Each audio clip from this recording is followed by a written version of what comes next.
When I rose the next morning and drew up my blind, the sea opened before me joyously under the broad August sunlight, and the distant coast of Scotland fringed the horizon with its lines of melting blue. The view was such a surprise, and such a change to me, after my weary London experience of brick-and-mortar landscape, that I seemed to burst into a new life and a new set of thoughts the moment I looked at it. A confused sensation of having suddenly lost my familiarity with the past, without acquiring any additional clearness of idea in reference to the present or the future, took possession of my mind. Circumstances that were but a few days old faded back in my memory, as if they had happened months and months since. Pesca's quaint announcement of the means by which he had procured me my present employment, the farewell evening I had passed with my mother and sister, even my mysterious adventure on the way home from Hampstead, had all become like events which might have occurred at some former epoch of my existence. Although the woman in white was still in my mind, the image of her seemed to have grown dull and faint already. A little before 9 o'clock, I descended to the ground floor of the house. The solemn manservant of the night before met me wandering among the passages, and compassionately showed me the way to the breakfast room. My first glance round me, as the man opened the door, disclosed a well-furnished breakfast table, standing in the middle of a long room, with many windows in it. I looked from the table to the window farthest from me, and saw a lady standing at it, with her back turned towards me. The instant my eyes rested on her, I was struck by the rare beauty of her form, and by the unaffected grace of her attitude. Her figure was tall, yet not too tall, comely and well-developed, yet not fat, her head set on her shoulders with an easy, pliant firmness, her waist, perfection in the eyes of a man, for it occupied its natural place, it filled out its natural circle, it was visibly and delightfully undeformed by stays. She had not heard my entrance into the room, and I allowed myself the luxury of admiring her for a few moments, before I moved one of the chairs near me, as the least embarrassing means of attracting her attention. She turned towards me immediately. The easy elegance of every movement of her limbs and body as soon as she began to advance from the far end of the room, set me in a flutter of expectation to see her face clearly. She left the window, and I said to myself, "The lady is dark." She moved forward a few steps, and I said to myself, "The lady is young." She approached nearer, and I said to myself, with a sense of surprise which words fail me to express, "The lady is ugly." Never was the old conventional maxim, that nature cannot err, more flatly contradicted, never was the fair promise of a lovely figure more strangely and startlingly belied by the face and head that crowned it. The lady's complexion was almost swarthy, and the dark down on her upper lip was almost a mustache.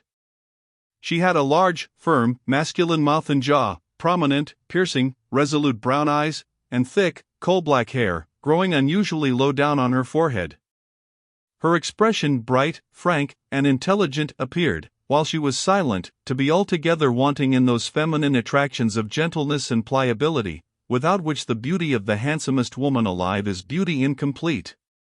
To see such a face as this set on shoulders that a sculptor would have longed to model, to be charmed by the modest graces of action through which the symmetrical limbs betrayed their beauty when they moved, and then to be almost repelled by the masculine form and masculine look of the features in which the perfectly shaped figure ended, was to feel a sensation oddly akin to the helpless discomfort familiar to us all in sleep, when we recognize yet cannot reconcile the anomalies and contradictions of a dream.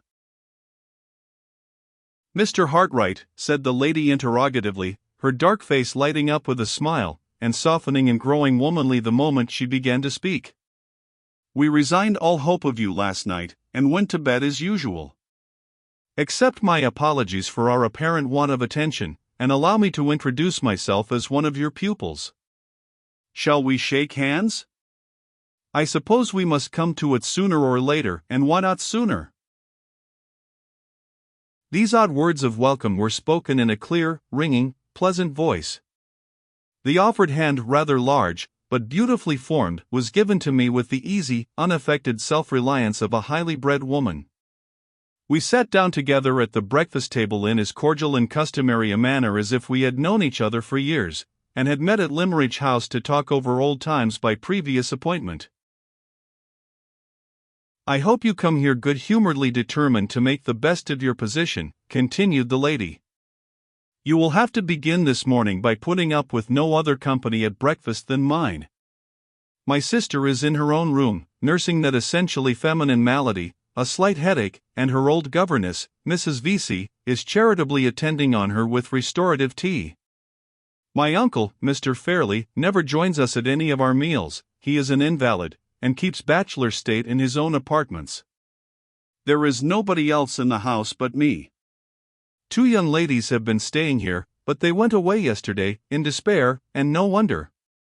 All through their visit, in consequence of Mr. Fairley's invalid condition, we produced no such convenience in the house as a flirtable, danceable, small-talkable creature of the male sex, and the consequence was, we did nothing but quarrel, especially at dinner-time. How can you expect 4 women to dine together alone every day, and not quarrel? We are such fools, we can't entertain each other at table. You see, I don't think much of my own sex, Mr. Hartright. Which will you have, tea or coffee? No woman does think much of her own sex, although few of them confess it as freely as I do. Dear me, you look puzzled. Why? Are you wondering what you will have for breakfast? Or are you surprised at my careless way of talking?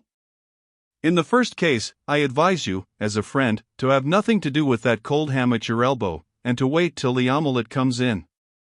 In the second case, I will give you some tea to compose your spirits, and do all a woman can, which is very little, by the by, to hold my tongue.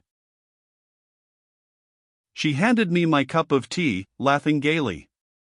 Her light flow of talk, and her lively familiarity of manner with a total stranger, were accompanied by an unaffected naturalness and an easy inborn confidence in herself and her position, which would have secured her the respect of the most audacious man breathing. While it was impossible to be formal and reserved in her company, it was more than impossible to take the faintest vestige of a liberty with her, even in thought. I felt this instinctively, even while I caught the infection of her own bright gaiety of spirits, even while I did my best to answer her in her own frank, lively way.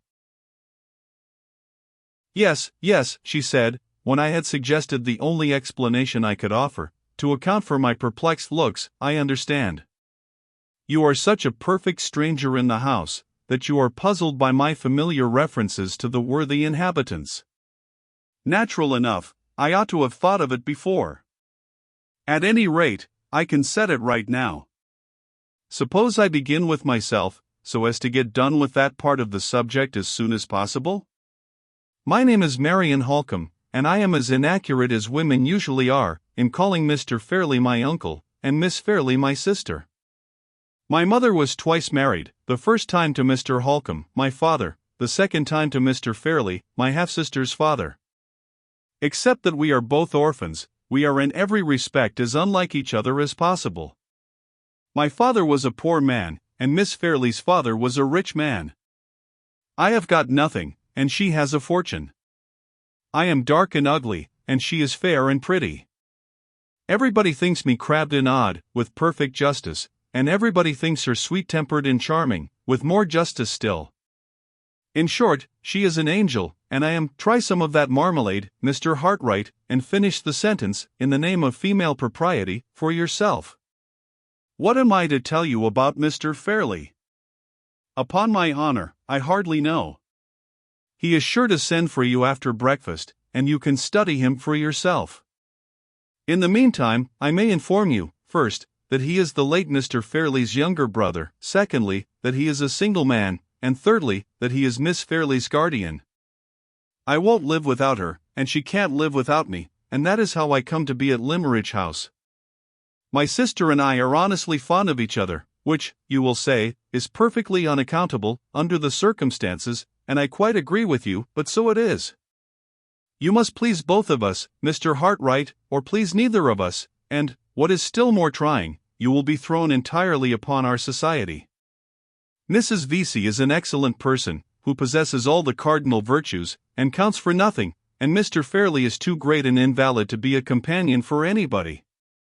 I don't know what is the matter with him, and the doctors don't know what is the matter with him, and he doesn't know himself what is the matter with him. We all say it's on the nerves, and we none of us know what we mean when we say it. However, I advise you to humor his little peculiarities when you see him today.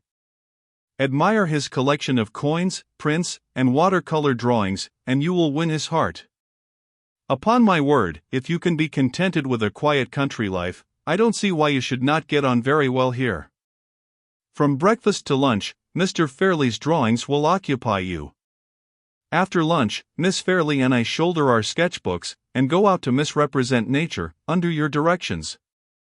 Drawing is her favorite whim, mind, not mine. Women can't draw, their minds are too flighty, and their eyes are too inattentive. No matter, my sister likes it, so I waste paint and spoil paper, for her sake, as composedly as any woman in England. As for the evenings, I think we can help you through them. Miss Fairley plays delightfully. For my own poor part, I don't know one note of music from the other, but I can match you at chess, backgammon, écarté, and, with the inevitable female drawbacks, even at billiards as well. What do you think of the program? Can you reconcile yourself to our quiet, regular life? Or do you mean to be restless, and secretly thirst for change and adventure, in the humdrum atmosphere of Limmeridge House?